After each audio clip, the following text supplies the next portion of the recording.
What's up, everybody? My name is Heath Adams, aka the Cyber Mentor, and I have been brought to you by HackerOne to kind of explain what the difference is between pen testing and bug bounties and how we can become a pen tester, what a pen test looks like, and how it differs and why we even care. So, in this little mini series, we're going to kind of cover those step by step. Now, in the first video, what we're going to be talking about is kind of your starter guide. Where do we even start when we talk about pen testing, especially related to web apps? And we're going to talk about something called OWASP. So, what is OWASP? Well, if you're familiar with me or my style, I really don't like PowerPoint. So, let's do something more hands on and kind of go check them out. Now, the best resource that you're ever going to utilize in your pen testing, bug bounty hunting, IT career is going to be Google or some form of a search engine.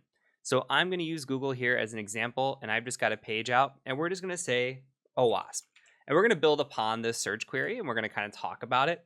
But if I search for OWASP, you can see that OWASP is the Open Web Application Security Project.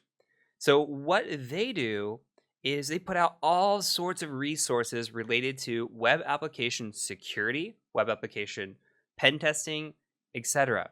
And they even have tools like OWASP Zap, which is a competitor to Burp Suite, if you've ever heard of that. And they have what is considered the top 10, and that is a industry standard almost. When everybody talks about the top security vulnerabilities, it's this OWASP top 10. So let's go ahead and open the OWASP top 10. And what this does is this changes year to year. You'll see that we are currently on version 2017, but in a few years, it might change depending on if these attacks change. And you could come in here and you can look at the OWASP top 10 and you can see number 1 is injection. And scrolling all the way down to number 10 being insufficient logging and monitoring. These are the top 10 vulnerabilities that you'll see in a web application. Now, if you're trying to do bug bounty hunting or pen testing, these should be a concern to you. This should be something that you should be looking for. If injection is the biggest security risk, then maybe you should be learning about injection or broken authentication or sensitive data exposure. And you might be saying, I have no idea what you're talking about. And that's absolutely okay. What this video series is doing is guiding you to the resources that you need to do to study.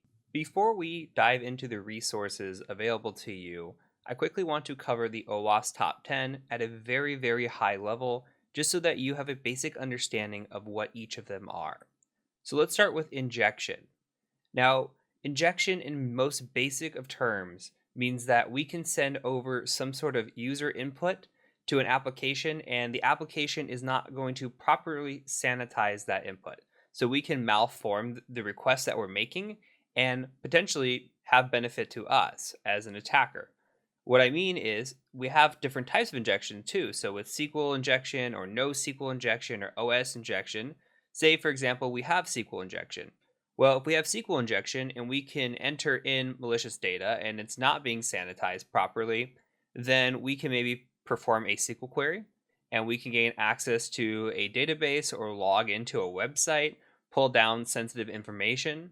Or if we have something like OS injection, maybe we can read files off of a file system, or we can gain full command and control of a machine itself using OS injection to talk back to us.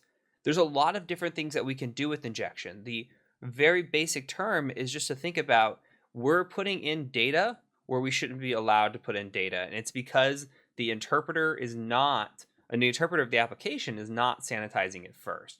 That's the real takeaway here. So moving on to number 2, which is broken authentication. And broken authentication deals with authentication and session management. And when they are implemented incorrectly or allow an attacker to abuse them, then we have broken authentication situations. And I can provide for you a couple of examples. So one that's really common from a pen testing perspective is what we call credential stuffing. And say that we go out, we grab data from breached data that's out there. So an account that's been compromised, the list shows up on the internet, and now the hackers have access to usernames and passwords. And say we're testing against domain.com. Well, we search for domain.com in this list. We pull down all of the usernames and passwords related to this, and we do credential stuffing. and we just send usernames and passwords to an application, and there's no threat detection. We're just able to pound a login form, or even use something like password spraying, where we just take something like spring 2019 or summer 2020 exclamation and just throw common credentials out there and see if it sticks. If we're able to continuously brute force an application without anything preventing us or any account lockouts, then that's broken authentication. Or if we go to a website and we try to log in and the password ends up just being admin, that's broken authentication because we're permitting weak or default credentials. Another example is when you're testing an application and you're given a session ID and you log in to the application, your session ID stays the same, and then you log out of the application and your session ID stays the same, and the session ID is just constant for you. That's what's called session fixation. Or if you're logged in and you close out of the browser and then you come back an hour later, open the browser, and your session is still there, well, that's not good either. This is all broken authentication. On to number 3, which is sensitive data exposure. This is exactly what it sounds like. Imagine you are a financial application, or better yet, a healthcare application, and you have really sensitive information about patients on this application. If an attacker can come in there and they can gather information or obtain information that should not be exposed, that's sensitive data exposure.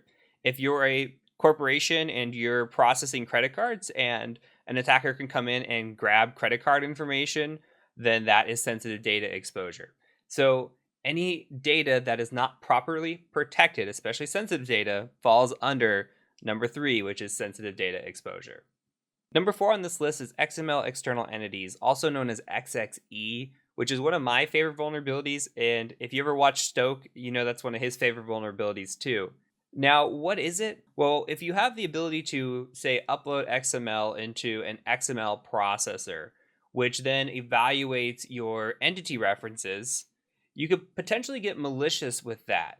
You can use that to do all sorts of things like disclose files internally. You can do port scanning. You can get remote execution. You can get denial of service attacks performed. There's a lot of things you can do with this. And the big thing that's happening here is that these XML processors are not correctly handling the code that we're uploading or the XML that we're uploading. So we're able to upload malicious XML content in a document that performs these attacks, such as remote code execution or browsing the file system or pulling down a file for us. Number 5 is broken access control. Broken access control can be put into basic terms as in an authenticated user is seeing something that they shouldn't. Let's think of it like this. Say again, we are a user and we have a bank account and I'm on my bank account. There should be no reason that I can see somebody else's bank account. But what if I try to navigate to that bank account of another user and I'm able to see all of their banking history? Or I can even perform actions as that user. My authentication should be for me and me only. If I'm able to access other users' accounts or files or modify their data, change their password, anything, that's when we have broken access control. So if a user can gain access to areas that are outside of their intended permissions, we have broken access control. Number 6 is security misconfiguration, which is kind of a catch-all category, and it's one that I see frequently on penetration tests. Now, security misconfigurations can be a lot of different things. One example is a default credential login. So if we go log in and we see admin, or even a user that was unintended, like a default user for the application specifically, and we just go log in with that, that is a security misconfiguration. That user password should have been changed or that account should have been disabled. And sometimes we see that these OWASP top 10 overlap because that could fall under broken authentication as well. And another example is, say we generate a error, and from that error we're able to pull down information. We might be able to see what backend is running, what type of operating system is running, where the stack traces are, just from a single error message. Now, if we're not handling error messages appropriately on a website, that's considered a security misconfiguration as well. And it's just kind of, again, one of these big catch-all categories where we have to have everything configured properly, or it could fall under a security misconfiguration if there is some sort of exploit there, information disclosure, vulnerability, etc. Now, number 7 is cross-site scripting, which is actually a type of injection attack. And commonly we see cross-site scripting with JavaScript, though it is not purely JavaScript injection. It's just one of the most common that we see. Now, with this, it's just like any other injection attack where we are abusing a feature that is not properly handled or sanitized, and then we're able to perform malicious input. With the malicious input, we can inject client-side scripts into these web pages. And by doing that, we can pull off an assortment of attacks. We can perform injection and steal cookies. We can inject what are called beef hooks. We can do keylogging. We can deface a website. There are so many different things that we can do with cross-site scripting. Now, cross-site scripting is actually the second most common attack in the top 10. The top 10 is not based on common attacks, it's based on most critical. Cross-site scripting is actually, according to OWASP, in about 2/3 of all applications still to this day. So very, very common attack, something I see all the time in pen testing and bug bounty hunting. Number 8 is insecure deserialization. Now, when we talk about serialization, we're talking about taking an object and converting it over to a byte stream. That byte stream is sent over, and then we need to deserialize that and bring it back into an object. Now, if we were to inject some sort of malicious data into this object before we send it over and serialize it, when it is received on the other end and deserialized, that malicious data can be executed. And often this leads to a remote code execution, though there are other sort of attacks that we can pull off with deserialization. Now, number 9 is using components with known vulnerabilities. This sounds pretty straightforward, and it is. So if we're using any sort of framework or library or software or anything in our application and there is a known vulnerability with that, then that is using a component with a known vulnerability. Lastly, number 10 is insufficient logging and monitoring. Just like number 9, this is exactly what it sounds like.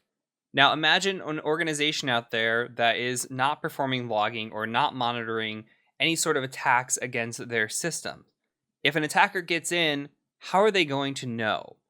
This is kind of the foundation of a lot of the attacks that you hear about in the news. If you see these attacks happen, and a lot of them happen because there was no monitoring or the monitoring was insufficient, and once an attacker got in, there wasn't really any logging or the logging was insufficient.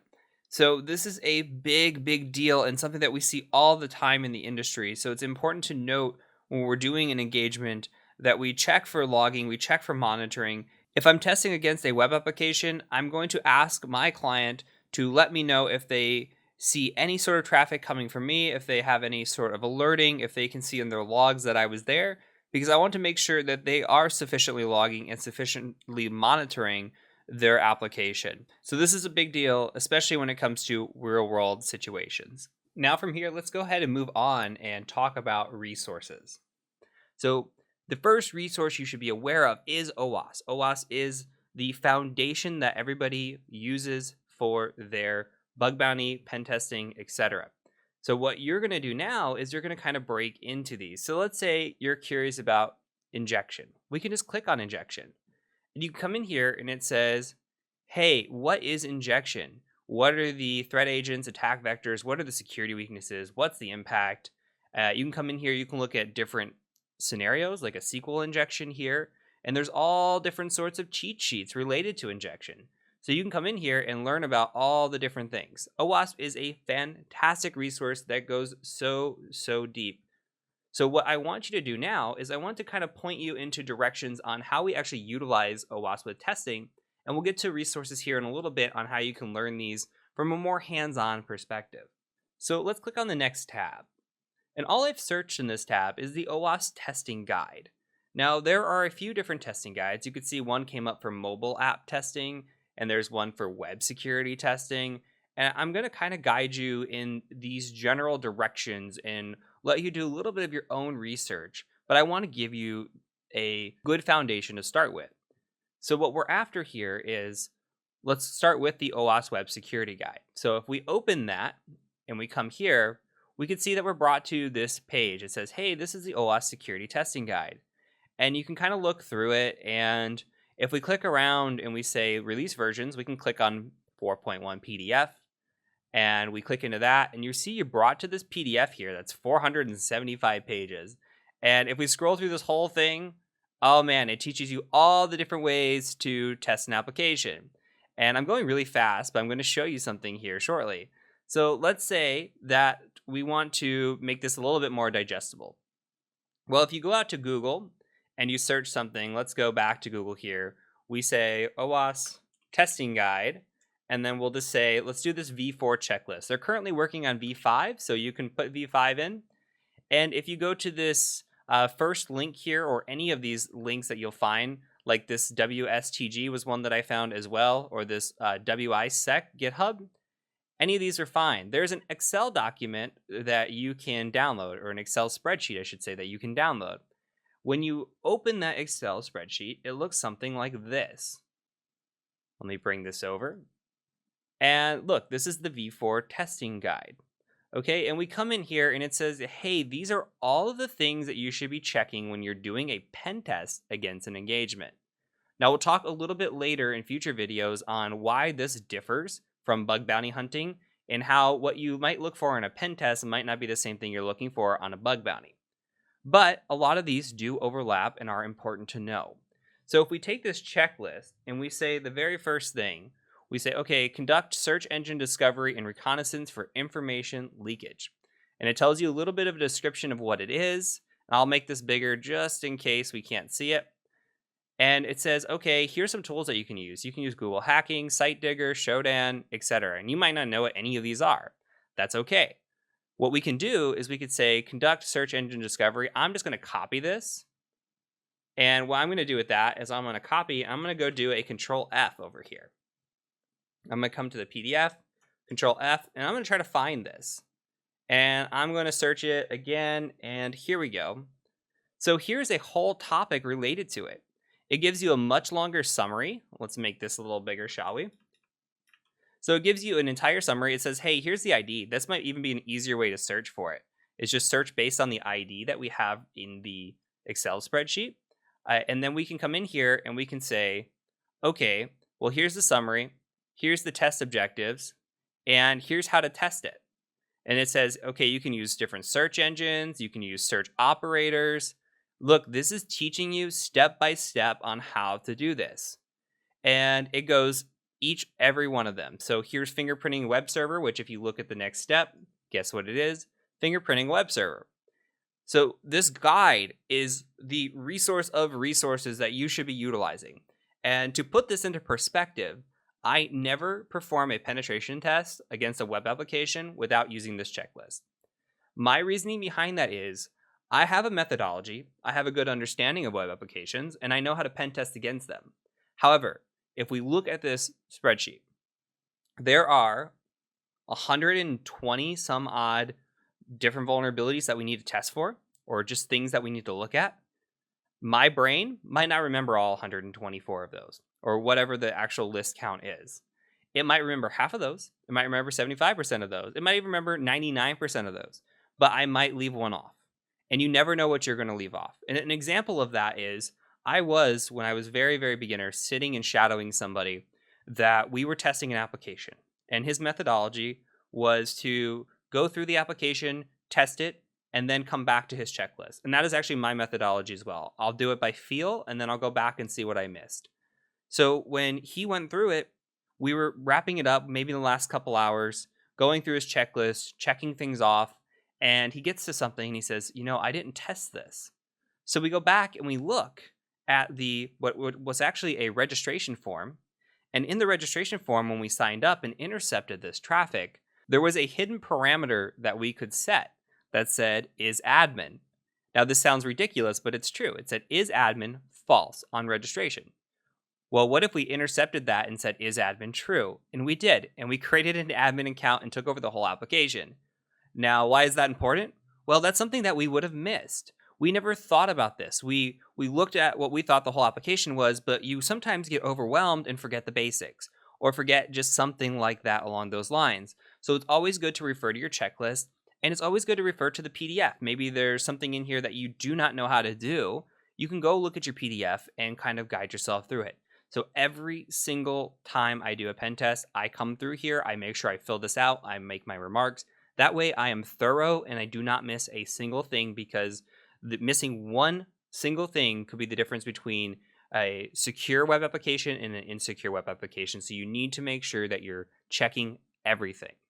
Now, with all this being said, I'm showing you the OWASP testing guidelines for a web app. There are also testing guidelines for APIs, and you can go and see, okay, API testing checklist. We can even just go look at the top 10. And you could say, hey, what's the API top 10? And you can see it changes. Number 1's not injection. Injection's down here at number 8. Okay, so a lot of the vulnerabilities are actually very similar across APIs and web apps. And you're going to likely be testing APIs when you're testing web apps. If you have no idea what an API is, that's okay. That's something that you can come in here and learn as well. The way I like to think about APIs is like they're waiters, and your web application is ordering food and saying, hey, I need you to go do something for me. So go ahead and go perform that action and then come back when you're done. So I'm going to order some food. You're going to go to the kitchen. You're going to get the food, and then you're going to bring it back. And it might be something similar to that, like you're registering an account. That makes a call out, says, hey, go ahead and make this account for me. Come back with the account. And we can be malicious against APIs, just like we could be malicious against a web application itself.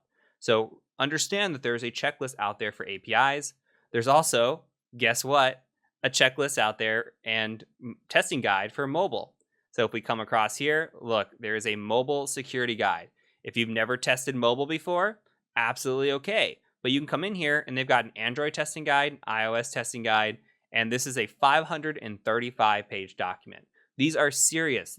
This is all free information that is available to you from OWASP. That is why OWASP is so important. That's why I'm leading with OWASP over everything else, is because the importance of what they offer, it cannot be replaced. Okay, now let's talk about resources, shall we? So, Hacker 101. That's interesting. Where are we at right now? We're Hacker 1, right? And we're watching videos. Well, Hacker 101 is a fantastic resource that we can use to learn some of these things. So if we take a look at the video lessons here, if we come to hacker101.com, they've got the capture the flag. Most importantly, right now, we need to look at video lessons. We come into video lessons and look at some of these down here. All right. Well, we see SQL injection. Where did we see SQL injection? Well, we saw SQL injection on the OWASP number 1, and we saw it on API number 8. So maybe that's something that we come through and we say, oh, there's SQL injection. And this tells you, hey, you're going to learn about SQL injection, how it works, basic exploitation mitigation, blind SQL injection, directory traversal, command injection. Okay, you're going to learn about a lot here. All we have to do is click this video. There's 12 minutes on what you're doing, and it's a fantastic resource. And then you can build upon that. And if you want to go test for injection, maybe you come into your spreadsheet, and maybe we just do a control F here and we search for injection, or we just look through and try to find the injection. Like we come here and we see, oh, look, no SQL injection, LDAP injection. Okay, so there's all different kinds. Testing for SQL injection. Okay, so maybe we just copy that and we come into here and maybe we have a resource available to us that we've seen that will allow us to do that, right? So we come in here and we go to this PDF and we just do a control F. And we say, hey, I want to test for SQL injection. And click through a couple of them and look, you're brought right to it. So it tells you, hey, here's how you're going to test for SQL injection. Right down here, how do we detect it? What are we looking for? And there is a long, long, long chapter on SQL injection. And it's very important to understand. So this is kind of the methodology that you need. You got to understand, okay, what should I be looking for? What do I need to learn? And where can I learn it? So maybe we come to the video resources, we look through them, we watch these videos and kind of understand. And super important as to what you need to do here is you need to be taking notes. If you don't have a good note-taking application, go out there, find one that you're comfortable using, and make good notes, because you're only as good as your notes. You're only as good as the things that you can refer to. And if you try to sit there and memorize all this, you're going to get lost very quick. So that is super, super important. So if you are brand new to all this and you're starting to feel overwhelmed by the amount of information that you might need to learn, That's okay, completely normal. If you want to do pen testing and you want to learn these things, or even if you want to do bug bounty hunting, you just got to take it step by step. So, like I showed you with SQL injection, take one of the OWASP top 10, take one out of these playlists, and start learning about it. Take notes. Go out to maybe a bug bounty program and just start testing for it. You might not find anything, and that's absolutely okay. Understanding the methodology is great. Practicing is great. Later in this video series, I will provide resources where you can go practice and learn a lot of these things. So take it step by step. Don't try to learn everything overnight. Try to get good at one thing, then move on to the next. Start learning it step by step, and you're going to set yourself up for success. So that is it for this video. My name is the Cyber Mentor, and I thank you for joining me.